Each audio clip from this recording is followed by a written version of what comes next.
医院秘密进行器官移植，偷渡劳工卖肾赚钱。暗网杀人狂第一桩血案，居然是杀了自己的亲妈，这是什么猛剧？剧情如此嚣张。大家好，我是戴眼镜拿着话筒的拉条片片。今天咱们接着讲《逆局》的13到16集，剧情进入了第2章，微光将近。咱们先回顾一下第1章暗夜将至的故事。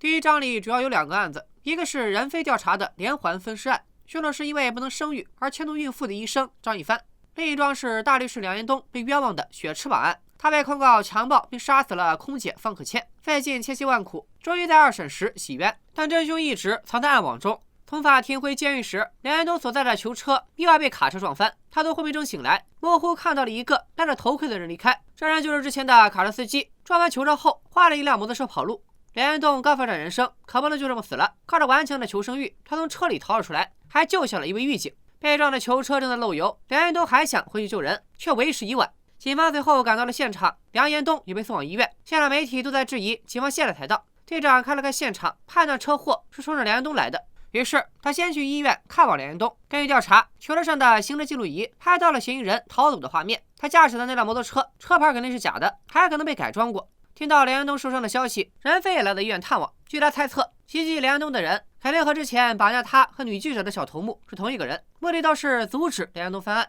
警方已经获取了小头目的照片，但光有照片，寻找他如大海捞针，不如先从他骑的改装摩托车入手。女记者那边正好因为之前采访有一些改装厂的资源，很快就获得了3家改装厂的信息。可他还没来得及把消息传给任飞，却被领导叫到了办公室。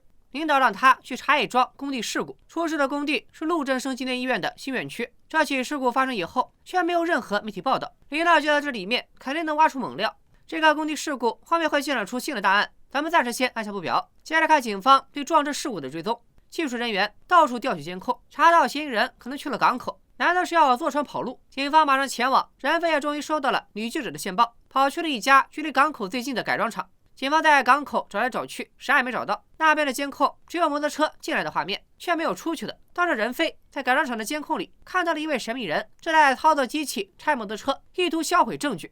任飞联系队长时，嫌疑人都开始烧车了。时间不等人，任飞赶紧上前阻止。不一会儿，警队同事到了，他们把嫌疑人带到了警局。主要负责审讯的是眼镜哥，虽然这位老警员很有经验，但嫌疑人根本不带怕的。他看起来很从容，还现场分析起了招惹者的心理，那意思就是警方抓错了人。真凶早就利用监控造成了时间差，人家进了港口后就从小道拐到了改装厂，随后逃之夭夭。他甚至知道自己没有被抓现行，就不应该被戴手铐。队长察觉不对，这姑娘不像犯人，便进审讯室给她卸了手铐。没想到他看了看表，一过0点便口出惊人之言。好家伙，没想到他是新来的副局长杨雨露，场面一度非常尴尬。警员们私下看起了杨雨露的简历，虽然是个学霸，专业和梁延东一样是犯罪心理学和炮灰，突然空降来一位副局长，大家都觉得莫名其妙。尤其按照常规，升上去的人应该是队长才对。这副局长雷厉风行，在他的分析中，嫌疑人深知警方过于依赖影像，所以才在港口制造假象，吸引警力。言外之意就是队长带的这个队伍不太行。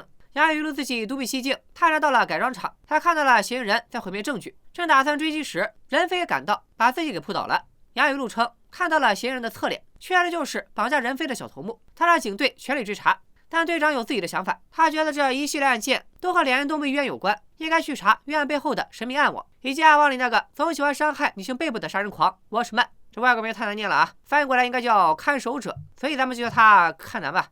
杨雨露不同意队长的意见，现在看南在哪儿都没什么线索，应该集中力量在更有可能告破的肇事案上。正在双方僵持时，局长来了，他解释了杨雨露空降的原因，是更高层的人觉得警队破案压力大，所以就派来了这位女将。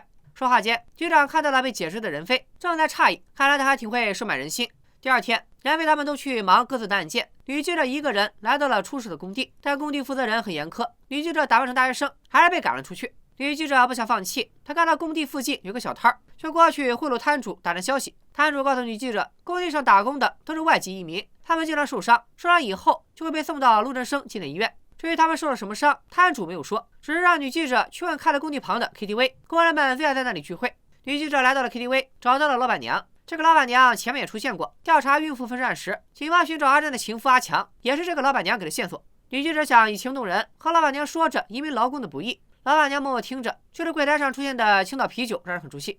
就这样，女记者获知了工地受伤者的信息，还获知了他们的临时住处。第二天，女记者来到了遗工的宿舍，听说女记者要调查工伤的事，遗工们都不想多说。一会儿又冒出来个管理人员，把女记者给赶走了。这情况非常诡异，其中必有猫腻。女记者也只能先走为上，败兴而归。不过好消息还是有的，医院里的梁云东醒了，而且二审过后，法庭最终宣判他无罪。得知消息的任飞很开心，然而为梁云东高兴的只有他一个。警局里的众人都忙得焦头烂额，杨雨露还让眼镜哥拿出了很多陈年旧案，想看看能不能从中发现小头目的前科。队长和技术人员还在全网搜索看南，不过进展缓慢。队长没辙，准备再找不到就听杨雨露的去找小头目。而杨雨露这时正在办公室里看小头目的照片，他回忆起自己在改装厂看到的景象，一脸若有所思。花开两朵，各表一枝。梁安东已经养好伤，他和帮过自己的大佬下了最后一盘棋。大佬还在劝梁安东出去以后帮他打官司，以他的人脉，没准可以帮梁安东找到看南。梁安东依旧不置可否。一盘死棋做活的操作以后，他在小赌王的带领下，终于走出了东林监狱。接梁安东的是女记者。两人在车上寒暄一阵以后，女记者告诉了他一个秘密：之前被绑架时，女记者看到过小头目的纹身，那是一个帮派的印记。通过这枚印记，女记者顺藤摸瓜，还真查到了他。这个小头目人称小李，资料都被女记者装在了 U 盘里。女记者不是白帮忙，她想独家报道这起案件。拿着 U 盘，梁安东被送回了他的律所，故地重游，令人唏嘘不已。律所有张照片，看着照片上的姑娘，梁安东陷入了回忆。照片上的姑娘就是梁安东的爱人杜巧恩。广场枪击案发生那晚，他们正在约会。枪击案发生后，杜巧恩虽然和梁安东躲了起来，却因为看到小时候的任飞，又跑出来救人。两人先把小时候的任飞拽走，梁安东脱下外套，用捉迷藏的游戏安慰儿时的任飞。杜巧恩则呼喊着任飞的妈妈，想把他唤醒。见任飞妈妈确实去世了，杜巧恩刚要起身离开，这段经历一直折磨着梁安东。这些年来，他其实也一直在调查枪击案，律所的黑板上都是他对案件的分析。他也觉得警方抓错了人。11年前，还是警察的梁安东就曾和自己的老师，也就是女记者的父亲，一起回到枪击案发生的广场附近调查。他们来到广场旁的废旧仓库，老师根据剖析，觉得凶手之前肯定来过这里踩点。这个地方梁安东也来过很多次，却没什么发现。那日警方已经声称找到了凶手，但这个凶手从小离家出走，是个帮派分子，他是监狱的常客，犯的案子都是围殴、盗窃、聚赌。这样的人在梁安东与老师看来，绝不可能犯下如此大案。可惜的是，此人就在枪击案现场附近自杀，此人不会翻供，这事算是板上钉钉，警方也算给了社会一个交代。看梁安东情绪低沉，老师让他想想洛卡尔物质交换定律，常看犯罪片的肯定不陌生。这个定律就是说，只要两个物体接触之后，就一定会留下痕迹，从这个痕迹入手，就可以建立加害者、被害者、犯罪地点的三角关系。这个三角的中心地带就是每一桩谜案的核心。老师的意思是让梁安东振作起来，天底下没有破不了的悬案。梁安东和老师聊着，走进了仓库内部，里面有个人正在墙上喷绘。两人问他有没有看到谁来过，对方随口说这里只出现过流浪汉。当梁安东问他是否见过体格健硕的人来过，他忽然沉默了一会儿，然后才说符合这个条件的只有警察。谁也不会想到，这个年轻人在墙上喷绘的图案很像后来看南的暗网头像，长发哥开的神秘夜店的 logo 也和他很像。难道此人就是血车版的真凶看南？这之后，梁安东依旧在追查枪击案，因为怀疑警局的内部有人在包庇真凶，他故意把自己的抛绘透露给了媒体，此行为引起了警局不满。在警局的相关人员对他质询时，梁安东提出了此案最大的疑点，可警局的人根本不听梁安东的话。一气之下，梁安东离开了警察队伍。从他放在桌上的警员卡可以得知，他以前隶属于行为分析组。我们把时间线拉回到现在，梁安东回到律所后的第二天，他正在看女记者给他的 U 盘，里面有很多小李的照片，然后就接到了杨雨露的电话。原来这俩人算是师兄妹，他们都是女记者父亲的学生。杨雨露这次找学长来的目的是想让他和警局合作，一起侦破囚车肇事案以及暗网血车绑案。杨雨露拿出了小李的照片，梁安东见状也拿出了 U 盘。他表示合作可以，但是自己有个条件，至于条件是啥，剧情暂时没有明示。咱们接着往下看。既然决定合作，梁安东就告诉了杨雨露很多小李的信息。这个小李父母双亡，从小和外婆相依为命，还加入过帮派，后来退社，还整了刑。梁安东怀疑他现在已经是一个职业杀手。随着杨雨露的介入，梁安东成了半个警察，警局的人都很震惊。晚上，梁安东还亲自来到长发哥开的那家夜店，在2楼包间的窗户前，他似乎看到了一个可疑的人。梁安东想上楼查看时，因为没有 VIP 徽章被拦了下来。这一耽搁的功夫，2楼的神秘男人就不见了。梁安东正诧异时，不远处走过来一个人，竟然是廖老大。他是来这里抓人的。对于梁安东，他也没有啥好脸色，似乎还认为是梁安东杀了方可倩。梁安东也不认怂，直言廖老大故意设局诬陷他，两人最终不欢而散。也是这个晚上，杨雨露去看望了他的老师。女记者的爸爸姓季，咱们以后就叫他季老师。季老师已经患了阿尔兹海默症，把杨雨露认成了女儿。在杨雨露自我介绍以后，他记起了这个品学兼优的学生。杨雨露骄傲地说自己当了副局长，要用实际行动改变体制。他给季老师带了他爱吃的铜锣饼。离开时，季老师不知为何嘱咐了他一句，这句话似乎是季老师在告诫杨雨露不要迷失。说完杨雨露，咱们再来看看任飞这边。任飞和技术人员此刻正在加班，他们监听着嫌疑人小李外婆家的电话。既然这小子从小和外婆一起长大，现在正在躲藏的他，很有可能会给外婆打电话。两人等了半天也没啥收获，技术员迷茫起那个神秘徽章的符号，任飞也无聊，两人便看着暗网录像聊起了天。看他在录像里一直戴着面具，任飞就问同事，觉得这样的坏人会长什么样子？同事随口一答，说坏人大概脸上会有刀疤。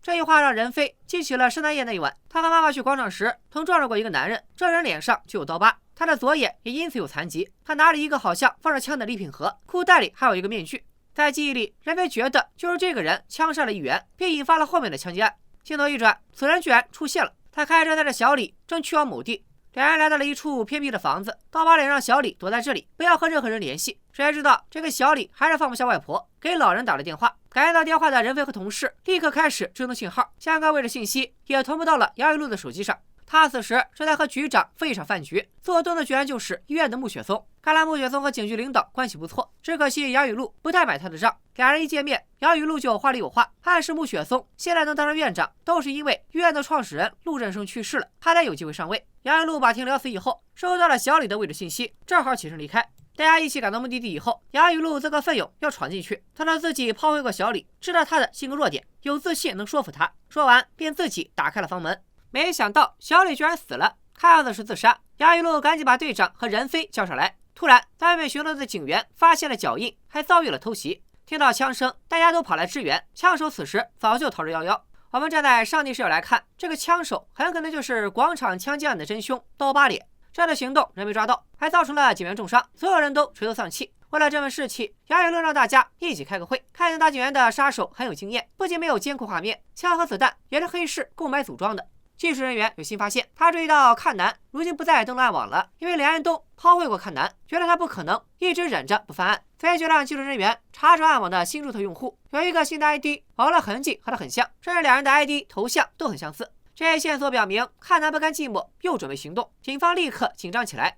任飞忙着办案，女记者却叫他出来一趟。两人在移工的工地宿舍见面，女记者花钱买通了一位工人，他也进入宿舍询问工地事故伤者情况。被询问者是个外国偷渡客，和受伤的工人是朋友。他说前几天工地出现意外，伤者被送到了陆振生纪念医院，人到现在还没回来。前几天还有一帮人来把伤者的衣物都带走了，他们还威胁不要对外乱讲话，不然就把他们遣送回国。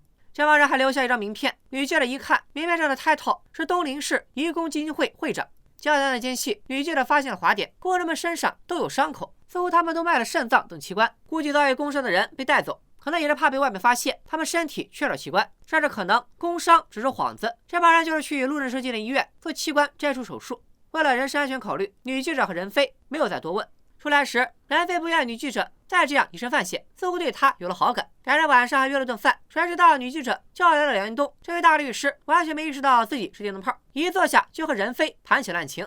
通过他俩的盘点，可以得知杀死小李的有可能是看南。另外还有2条前面案件的补充信息。首先是大仙的妻儿都去了泰国，而长发哥开的夜店还有个合伙人在美国。这些补充信息的言外之意是和看南相关的人全部失联了，这说明他背后还有人在保护，而且此人来头不小。当然咱们都知道，多半就是长发哥他爹穆雪松。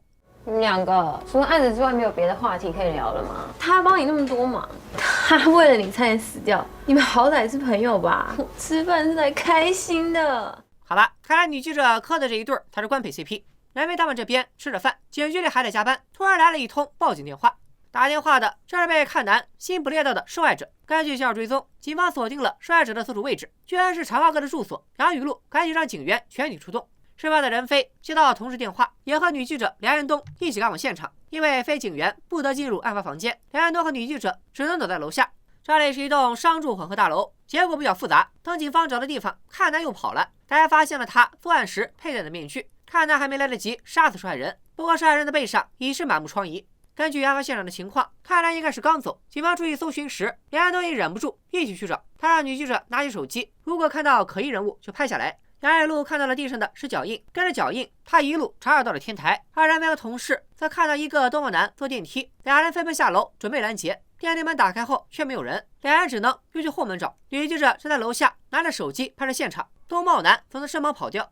天台那边，杨爱露全神贯注地搜寻着，第六感告诉他可能有危险。好在杨雨露是练过的，虽然手被挨了一刀，不过人没大事。袭击杨雨露的正是阚南，梁安东也赶了上来。阚南对自己的杀戮游戏被破坏感到很愤怒，他看到梁安东又转怒为喜，当初梁安东替自己坐牢，是个绝对的冤大头。看他的架势，不是想逃走，而是想跳楼。杨雨露动用了心理炮灰技能，对阚南展开化疗，梁安东也加入进来。不过这俩人好像方向有点不一致，杨雨露老是刺激阚南，梁安东则是引导他走出阴影。三言两语之后，阚南脑中闪现一段回忆，他似乎亲眼见证了亲人的死亡，穆雪松则是他的监护人，一直让他吃什么药。这段记忆让阚南崩溃了，他留下了最后的遗言：血赤案的真凶居然就这样跳楼了。更离谱的是，他摔了个头破血流，居然没死，只是受了重伤，被送往最近的医院。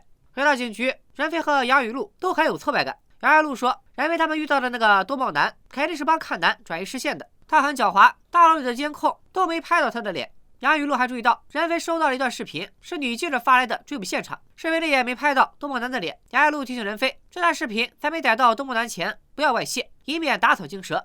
俩人聊完，又开始连夜开会。多伦市的警察真的比我还要干。有警员查到了阚南的真名，他叫陆琪。巧合的是，陆琪正是穆雪松的养子，而陆琪的亲爹则是穆雪松那家医院的创始人陆振生。陆琪的母亲多年前自杀，爸爸也在同一年病逝。作为陆振生的得力干将，穆雪松上位并收养陆琪，他对陆琪很是保护，从未让他的信息陷入报端。这是要当人家监护人，还是要把整个医院吞掉？老乔。任飞还查到穆雪松曾有过一段婚姻，但前妻的身份很神秘，长发哥是穆雪松和前妻的孩子。因为陆琪手机上只有暗网信号的记录，证实他是血赤案的真凶，还需要证据。杨雨露便问任飞是否可以联系吴雨欣，毕竟他当面见过陆琪，他来指认陆琪可以被当场定罪。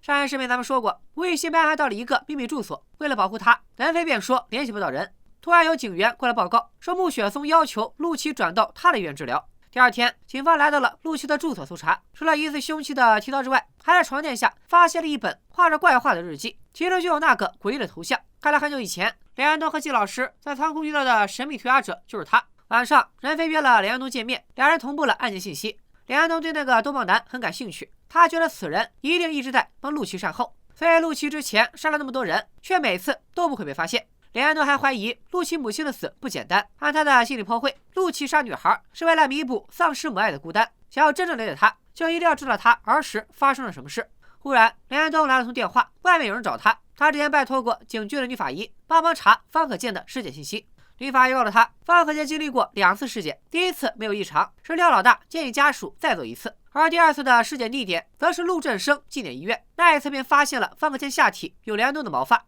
看来廖老大果然有问题，他是不是和穆雪松勾结到了一起？连安东眼里揉不得沙子，次日他就去法院控告廖老大涉嫌伪造证据。去完法院，连安东又去看望住在疗养所的季老师，季老师还认得连安东这个学生，但其实这些资料都是广告传单。后来继母的亲女儿给他拿了2份新的所谓资料，他却不认得女儿，还一副很害怕的样子。出了疗养所，女记者告诉连安东，父亲确实收集过枪击案的线索，但不知为何找不到了。他就在疗养所大吵大闹，为了安抚父亲，他才用广告传单冒充资料。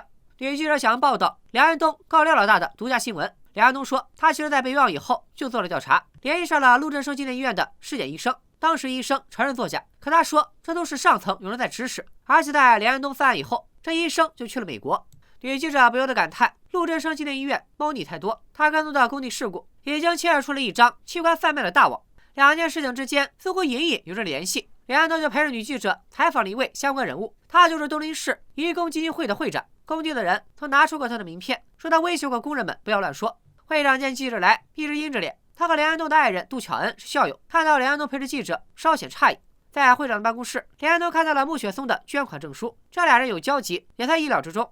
女记者耳朵尖，几乎前曾听到有人在说工人失踪的事，这名工人是他采访过的偷渡客。去过询问基金会的打工妹，他得知失踪事件最近已经发生2次了。随后会长假装很忙的样子，只接受了几分钟的采访，表示对器官贩卖的事毫不知情，没说2句就送客了。连安东和女记者碰了一鼻子灰，杨雨露和队长这边的调查也不顺利。他们来到了穆雪松家，想让这个幕后 boss 谈一谈他的养子陆琪。穆雪松说，陆琪在父母死后就精神异常，他根本不知道自己在做什么。为了治疗精神疾病，穆雪松还送他去美国疗养。穆雪松滴水不漏，还反咬一口。杨雨露和队长只得告辞。他们走后，待夜深人静时，穆雪松去了趟医院。移工基金会那边送来2位工人，手术室里正在为他们做器官摘除手术。看来器官贩卖网真的存在，而可能接受器官的患者是东林市某委员的孩子。如果说穆雪松为啥这么有势力，那就是因为他有一个帮权贵换器官的渠道，而另一个接受器官移植的人，难道是重伤的陆琪？到此，灭剧的13至16集告一段落。这4集里，暗网背后的杀人魔陆琪出现了，器官移植的贩卖网也初露端倪。估计小伙伴们都在猜测，陆琪小时候到底发生了什么。在第16集里有一段情节，为了解说的连贯性，我们讲这一段中，穆雪松去医院探望重伤的陆琪，看着对方痛苦的样子，穆雪松脑中闪现一段回忆，回忆里是陆琪母亲惨死的画面，似乎是陆琪害死了妈妈。看穆雪松当时悲痛的神情，他和陆琪的妈妈说不定有不正当关系。难道说陆琪是穆雪松的亲儿子？不然他为何如此保护陆琪？感觉比对另一个儿子长发哥更上心。这几集里，陆琪也有记忆闪现，在小时候母亲惨死时，地上出现了一个面具，看来他小时候就有精神问题，而不是像穆雪松说的那样，母亲死后才得了精神病。穆雪松应该一直都知道此事，所以总让陆琪吃药。他对陆琪的管教摸得很严格，让这个杀人魔都有点害怕。在杨雨露和队长会见穆雪松时，他说陆琪患有分离性身份识别障碍，简称 DID。通俗点说，就是多重人格障碍。看过 GMID 的小伙伴肯定很熟悉，就是一个人在受刺激以后形成了多个人格，这些人格的身份与性格都不相同，他们还会压迫主人格，试图控制患者的言行。剧中杨雨露发现的面具上面画满了眼睛，也暗示陆琪可能是多重人格。他戴上面具会变成另一个人，并用这个残暴的人格宣泄自己的心理阴影。当然，灭剧里还有很多角色身兼多个身份，比如杨雨露，她第一次出现是在任飞追踪撞球车的肇事犯时。虽然杨雨露后来说她当时也在追击，但她出现的这个时间点太微妙，很难不让人怀疑。在后来抓捕小李时，她非要亲自去和小李谈判，也显得很不正常。当时她没有带枪，就一个人贸然顶上。在她于天台上画了陆琪时，她所说的每一句话都在故意提起陆琪的伤心事，就像是在诱导陆琪跳楼。当时梁安东脸上也出现了疑惑的神色。他突然空降警队，正就是梁安东彻底翻案以后，会不会是上面有人觉得事情要败露，所以派出杨雨露全权善后呢？更引人思考的是，女记者说过父亲研究的枪击案资料丢失了，而杨雨露看起来也常去探望老师，会不会是他拿走的？后面的剧情里，杨雨露会不会暴露真实身份？他和梁安东的约定到底是啥？陆琪会不会醒来？他的身世之谜会不会露出答案？还有广场枪击案，穆雪松有没有参与？为什么陆琪会如此惧怕他？本期视频点赞过8万，咱们3天之内更新下一期，拜了个拜。